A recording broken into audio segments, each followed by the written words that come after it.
देश की ताकत तीनों है महान, जवान किसान और जनता महान। खंडवा कब्र कांड, कब्रें फाड़ी गई, शवों से की गई दरिंदगी। 6 महिलाओं की कब्रों के साथ चौंकाने वाली छेड़छाड़। परिजन बोले ये तांत्रिक क्रिया नहीं, कुकर्म की गवाही दे रही जमीन। पुलिस ने जांच शुरू की। खंडवा मध्य प्रदेश से घटना की पृष्ठभूमि, कब्र पर दुआ करने गया, मिला भयावह मंजर। मध्य प्रदेश के खंडवा जिले में मंगलवार सुबह एक ऐसा रहस्य उजागर हुआ जिसने न सिर्फ धार्मिक भावनाओं को झकझोर दिया बल्कि इंसानियत पर भी सवाल खड़ा कर दिया। मोघट थाना क्षेत्र के कहरवाड़ी कब्रिस्तान में एक व्यक्ति अपनी पत्नी की कब्र पर फातिहा पढ़ने गया तो देखा कि कब्र के पैरों की ओर से मिट्टी उखड़ी हुई थी, फर्श टूटी थी और शव का कफन खुला पड़ा था। जब उसने स्थानीय कब्र खोदने वाले रहमान को बुलाया और जांच की गई तो पाया गया कि पास की 2 और महिलाओं की कब्रें भी इसी तरह खुली हुई हैं।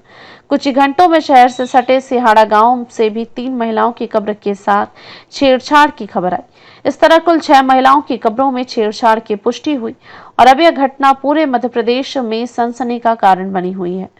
चश्मदीदों की आप बीती, ये इंसान की करतूत है, जानवर की नहीं। हाजी अयूब, जिनकी मां को 3 दिन पहले दफनाया गया था, ने बताया कि जब कब्र पर फातिहा पढ़ने पहुंचा तो देखा कि मिट्टी हटी हुई है, पैर का हिस्सा खुला है। पहले सोचा कोई जानवर रहा होगा, लेकिन कब्र की हालत देखकर साफ हो गया कि इंसान की हरकत है। वहीं एक अन्य शख्स जिसने शनिवार को अपनी पत्नी को दफनाया था ने बताया कब्र का फर्श टूटा हुआ था, चटाई भी हटी हुई थी, शव का पैर तिरछा था।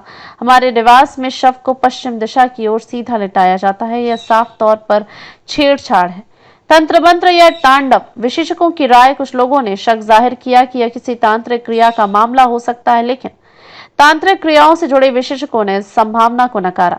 जानकारों ने बताया तांत्रिक क्रियाएं पुरानी व टूटी हुई कब्रों में की जाती हैं, जिसमें विशेष वस्तुएं रखी जाती हैं।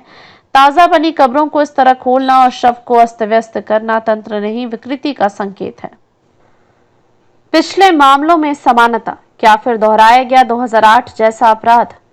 समाजसेवी अकरम जाटू ने बताया कि 2008 में भी ऐसी ही घटना हुई थी, जब एक महिला की कब्र खुली मिली और एक अर्धनग्न युवक वहां पाया गया था। बच्चों ने डर कर कहा भूत आया, लेकिन वह व्यक्ति मानसिक रूप से विक्षिप्त या नशे में था।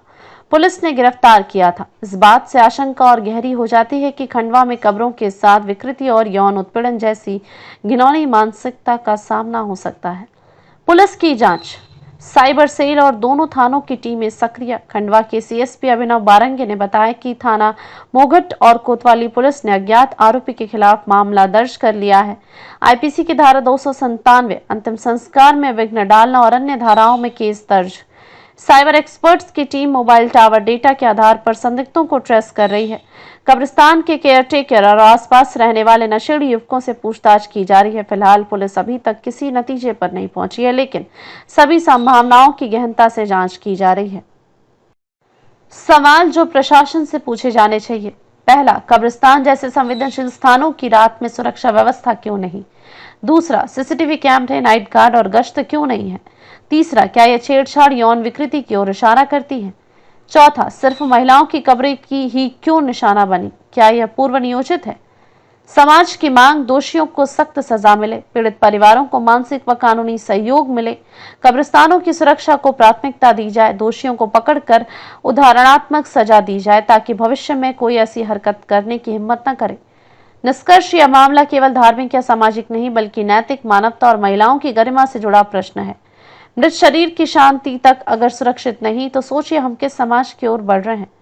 खंडवा कब्र कांड, रस्तान अपराध, महिला सम्मान, कुकर्म की हद, तंत्र नहीं तांडव। यह खबर लगातार अपडेट हो रही है। देखते रहिए changing future TV. Like, share और सब्सक्राइब करना ना भूलें। देश, दुनिया और भविष्य की सबसे बड़ी खबरों के लिए।